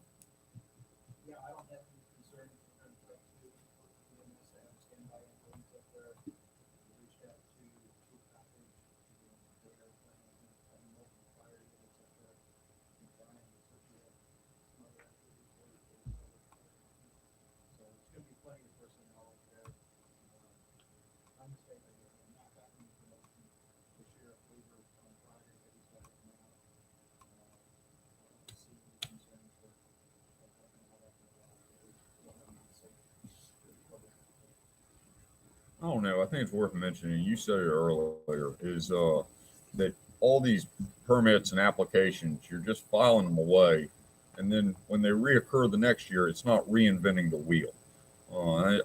It just seems like that's the way we should be doing things instead of making it so cumbersome on everybody. I appreciate that in like every way. That was one of my goals. Thank God. Create a whole file. My goal is that when I leave someday, there's a thumb drive or a hard drive that the next person can come in and get that. It's a good way to put it. What y'all want to do on the Grays Mountain Farm and Lodge 4th of July festival permit? Yeah, Mr. Chairman, I move that we approve the July festival permit for Graves' Mountain. Second. Motion made and seconded. Further discussion? Hearing none. All in favor, signify by saying aye. Aye. Opposed, same sign. All right. Covering the gamut tonight. Professional engineering terms contract. Mr. Weekly. Yes, thank you, Mr. Chairman, members of the board. This is taking a little bit, so I'm happy to finally get this to you for consideration. A little bit of background. Last fall, the Board of Supervisors was presented with a proposed Parks and Recreation project at Hoover Ridge. It was during that time of discussion, the county administrator recommended to the board that the county could benefit by soliciting professional engineering services through an RFP process for the purpose of entering a term contract. At that time, you directed me to pursue that RFP process and bring back a recommendation to the board. Staff generated an RFP. We utilized the EVA website. It's part of the Department of General Services through the state of Virginia. We are registered there, and that's where a lot of folks, contractors, engineering firm, they get their solicitations because they're part of that list. So we used that site to publish our RFP. It was published in, I want to say, mid-February, with proposals due back in mid-March. A selection committee was formed to evaluate the proposals and select firms that submitted proposals for interviews, and then provide a recommendation of those to select for a term contract. The term of agreement shall be for an initial term of 12 months from the date of execution, and the ability to renew the contract up to 4 additional 12-month periods. The contract would renew automatically unless a notice of intent to terminate is issued. The value of this agreement shall be limited to $100,000 per project, or a task order in $500,000 in the aggregate per one term. I do want to clarify there that these term contracts, there's no money spent without you authorizing an advance of a scope of work and approval of a project. This is simply asking the board to commit to term contracts with a few firms I'll get to in a minute, but you put them on a term contract. And if you don't use their service, you do not pay for their service. This has become pretty customary in other localities. I know, Mr. Yao, you're a member of the RSA board. I believe they just voted to do the same thing with engineering services for term contract. So it is a concept, and it keeps you being able to have a resource on hand so you're not RFP every process. You have some selected firms. Of course, they all have a rate structure, but it allows you to move quickly on projects you may want to execute. So I just want to clarify that. There was a total of 11 RFPs received and deemed complete and submitted on time. The selection committee selected 6 firms to interview. After the interviews, the selection committee met and decided to recommend 3 firms for term contracts. I do want to recognize some of the folks that are here in the audience. Our selection committee was comprised of Michelle Thacker, our county manager, Brian Gordon, our director of emergency communications, Mr. Frazier, who is our facilities maintenance manager, and Mr. Wilkes, who's our senior building official, and then myself. So we try to get every little avenue of construction or folks who bring a different perspective. That was our selection committee. So out of those 6 firms, the committee has met and decided to recommend 3 firms for term contracts. The following firms are being recommended. They are Hurt and Profit, WW Associates, and CHA. I'm going to give you a little summary of each one and why we're looking to recommend them. Hurt and Profit currently provides our GIS overlay and edits, but also offer a variety of disciplines such as architecture, geotechnical, construction administration, zoning assistance, park development, that's park and recreation development, surveying, site work design such as stormwater and parking lot, indoor road improvements. They also have grant writers on staff to assist localities. And most recently, Hurt and Profit has provided engineering services to Madison County Public Schools. And they have offices, Lynchburg and Richmond, and I believe one in Roanoke is where they, so they would be servicing out of primarily the Richmond or Lynchburg area. WW Associates are well experienced in site development. Did not know this until we interviewed. They were part of the Stonefield development design in Charlottesville. They are heavily experienced in water and wastewater master planning. I think that's critical. We don't know where our future is going with water and sewer. They are well versed in that, well versed within the region, localities close to us. So master planning and design, as well as assisting with CIP planning. This firm has experience in designing recreational parks, such as the recent Rock Water Park that is located in the town of Culpeper. So, you know, splash pad, that type of activity, a recreational activity. What I want to note about WW Associates, while they may not have all disciplines in-house, what caught my attention is that they do not pass any markup along for their sub. So if they, for example, they don't have an architect on staff, but if they subcontract one, that their cost comes to us, not a markup of cost. So that we found that meaningful. You know, me and a dollar, that was very attractive. CHA, they currently administer our landfill closure permitting programs, and I was not aware of other services they provide. I've always known them as that function. They've done a very good job for Madison County on landfill monitoring and that closure plan that's through DEQ. However, they offer a variety of other engineering disciplines to include security enhancements. I know that's been the talk of here lately. I know Planning Commissioner Mr. Elliott brought up some school concerns. So they are well versed with security enhancements. Should you want to look at those, grant writing as well. They have that on staff. Asset management services. We spent a lot of time talking about capital improvement, and as you know, part of your capital budget, you approved a master CIP planning. So they have experience in that. They have landscape architects. So whether it's a park feature, developing your park, which we only have one central park, or you want to do other things around your county facilities, they have that experience.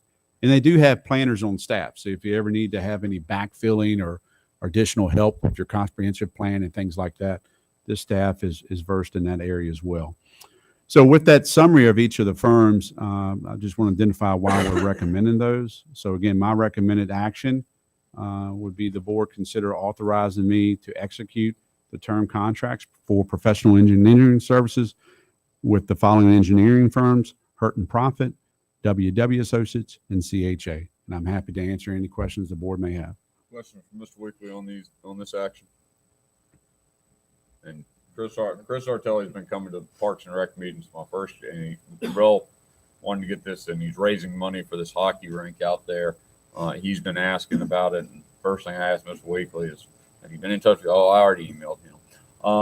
And that's what we need to be doing. It seems like you got a good selection group, and here we are. Yeah, a good cross section of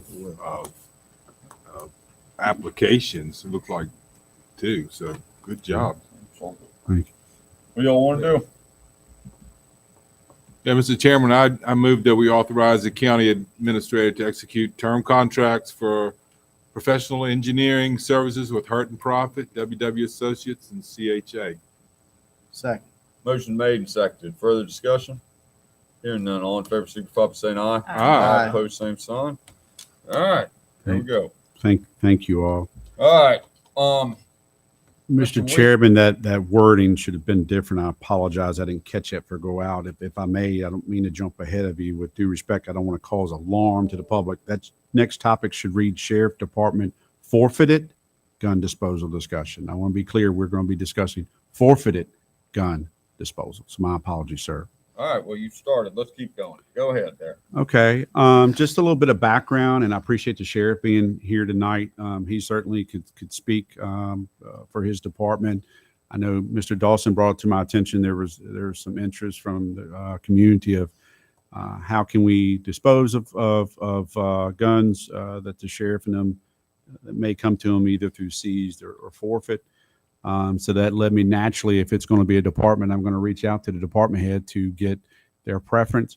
The sheriff and I believe his Captain Estes have identified a vendor they like to work with to be able to dispose of those forfeited items. So I believe they have that relationship established.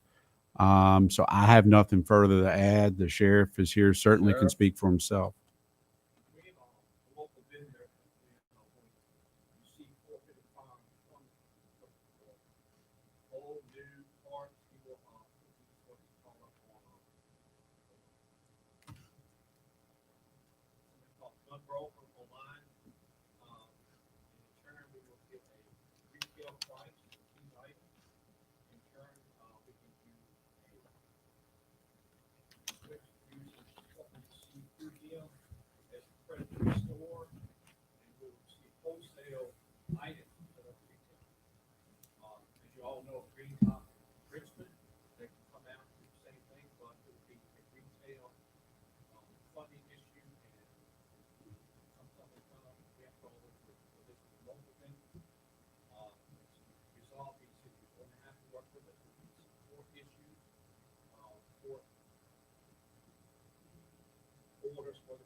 Best price. Mr. Dawson, Mr. Dawson, you have comments on this one?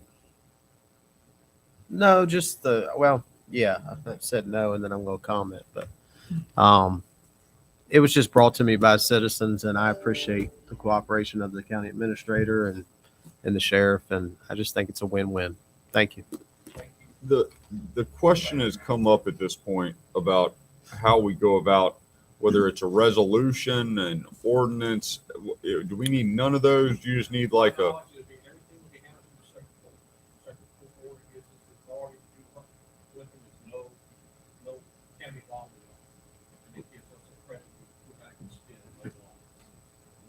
This seems like a real win all the way across the board. We don't even have to do anything. Yeah, there's no tie to the county, Mr. Chairman, because this is not a taxed payer purchased item, so it can be administered through the legal processes the sheriff identified. I know early on it was mentioned, do we need an ordinance or resolution? Not by you, but by others, and they've got a process already in place. No need to reinvent the wheel, but there is no tie to the county because this was not a funded item by the taxpayer.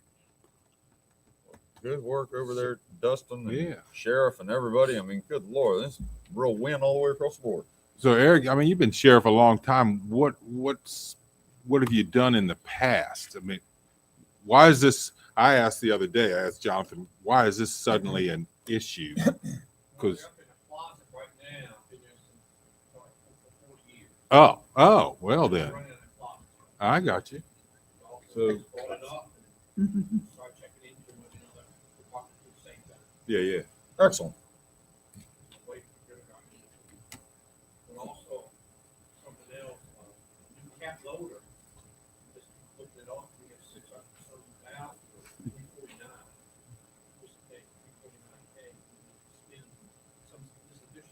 Yeah. Start on the closet, and then we can talk about other things. Thank you. Thank you. All right, great. Good work, Dustin. All right. Anything else on that one? It's gonna win all the way across the board. IDA reappointments. Paul Oots and Michael Snyder. It sounds like we didn't reappoint Mr. Snyder. His term has expired, and Paul Oots we finally got in touch with, and he wants to do it again. Both gentlemen have indicated, yes, they would like to do this it is a again. term of how long? This is a 4-year Four-year term. term. What do y'all want to do here? Yeah, Mr. Chairman, I move that we appoint Paul Oots and Mike Snyder to the IDA.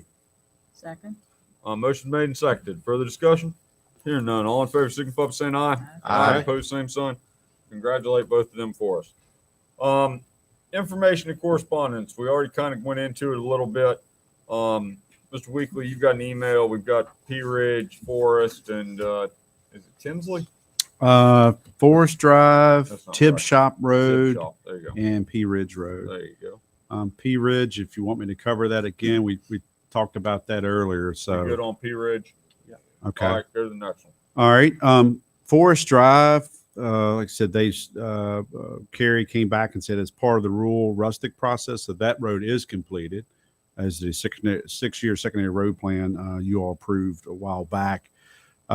So this road was recently reviewed by their traffic engineering, which they do during the pavement, and they determined to post a speed limit at 35. So they stated for that reason, because the road serves local traffic, now they cut through, they recommend that not to perform a speed study. All right. So the It question seems- would become, do you want to say, no, you like to have a speed study, or do you find the posted speed adequate? That road's pretty straight, and it's really no blind spots in it. No, and we've spent a crazy amount of time talking about Forest Drive. It really makes me wonder what Sean Gregg's doing down there. I don't see any reason why we should be spending our money or anybody else's money or time on Forest Drive. It's a nice road. They've done a bunch of work. Let's move on to other roads that need concern.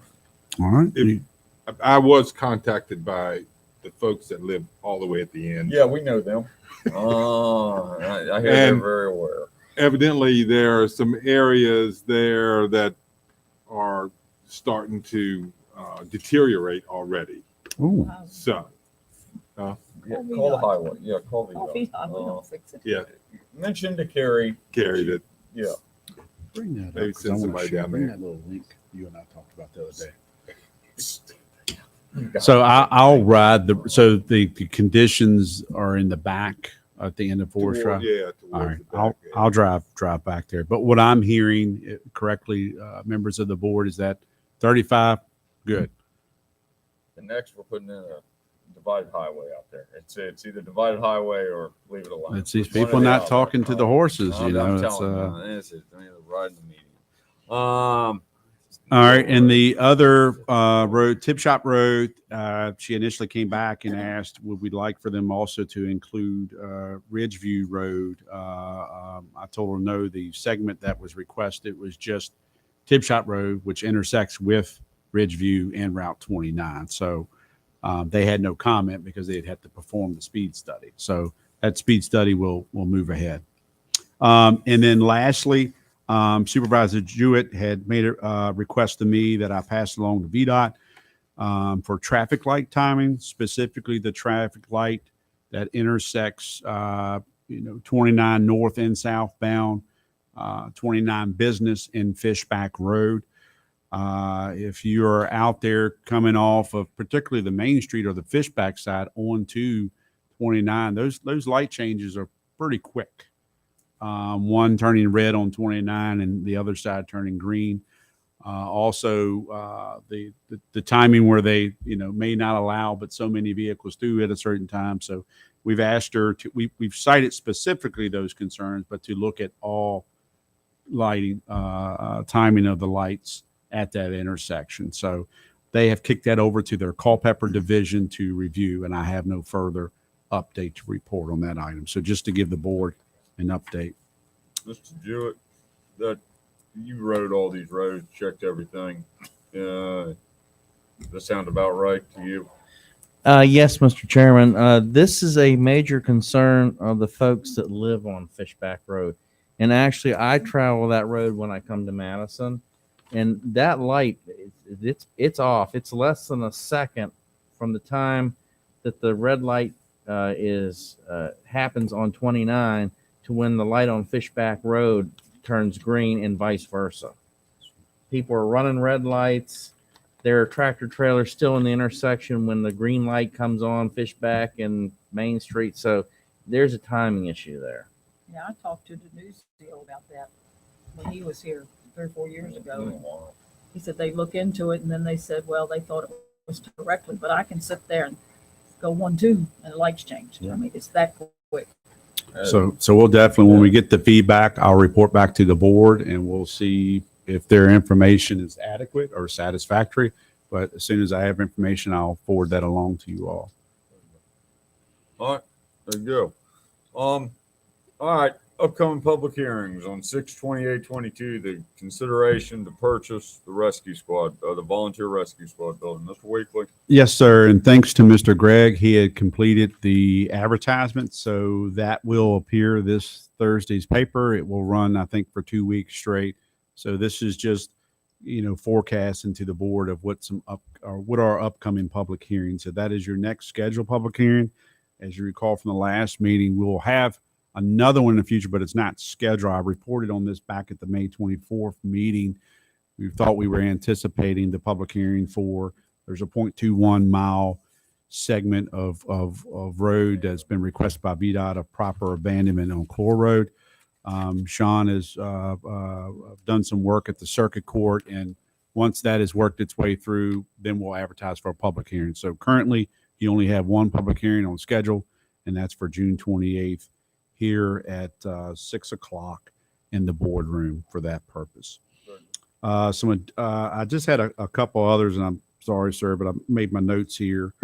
Mr. Jackson made me aware, I think town council talked about Washington Circle, that town council really has no concern if we were to go in and remove the circle there, which is, at one time there was a scout project that put landscape blocks. Those have been removed.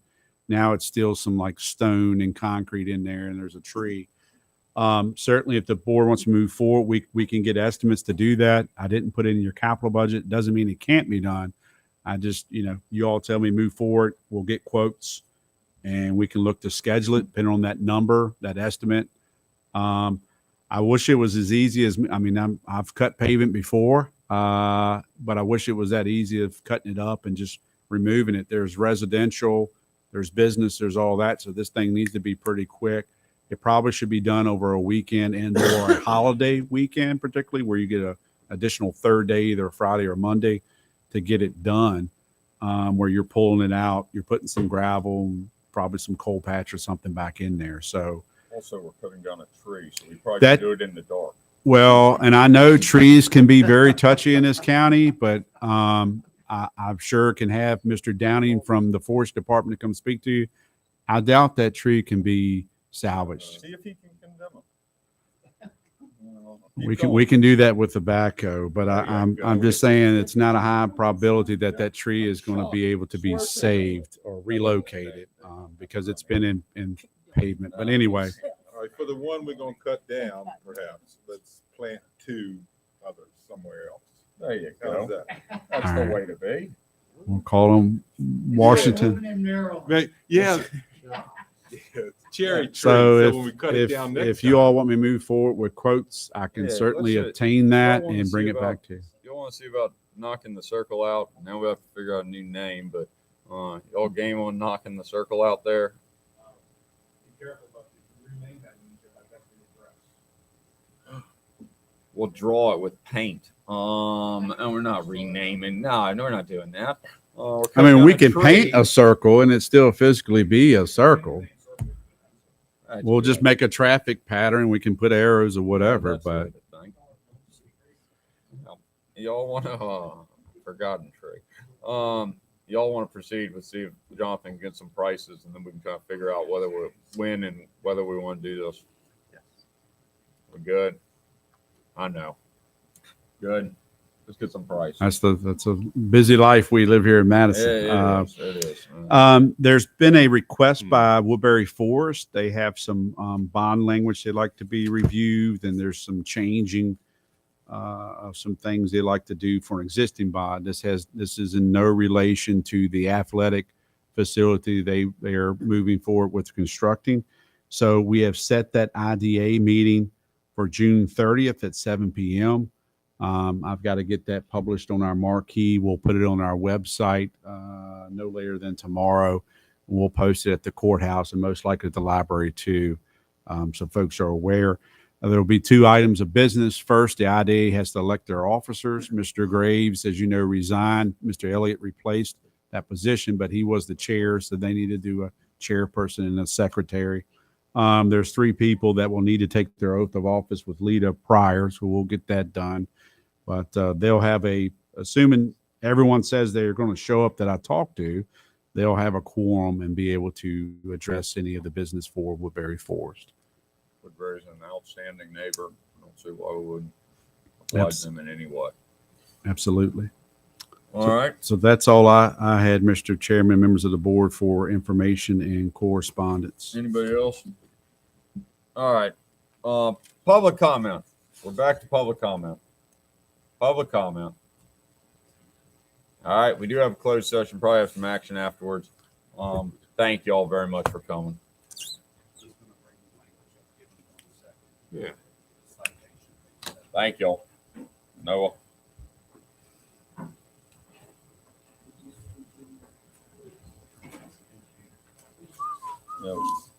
Well, we appropriated tens of millions of dollars. We talked about the share shed and cut down the tree. It's been a good meeting. Dispose of all the guns. I can't believe That's that. crazy. That all these years, all that stuff is sitting in the closet up there. There's a bunch of trash bills. Get a few dollars for them. Most of them are probably junk guns. Might be something really valuable, like a musket. I know, really. Isn't that long? Yeah, no more budget problems for a few years. Yeah. Oh, okay.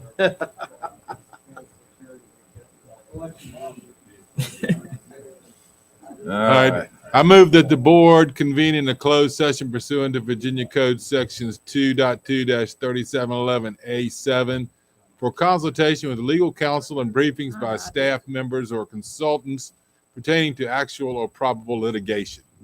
Second? Motion made, seconded. Further discussion? Hearing none, all in favor, signify by saying aye. Aye. Opposed, same sign. Don't mind if we take just a moment. Thanks, Bobby. Thank you. Good.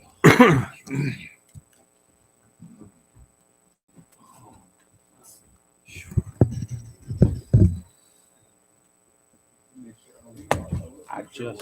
Oh, yeah. I'm gonna go up here. Another avenue right before. Just so you know, Good idea. Good idea. What's that? So how did you even hear about it? Waverly Banks, if you know that name. Oh, Does the window tinting yeah. business. Right. I've been on him, giving him a hard time. Yeah. But I actually told him if he run, I wouldn't. Uh-huh. I said, if you run, I won't. Yeah. And he was like,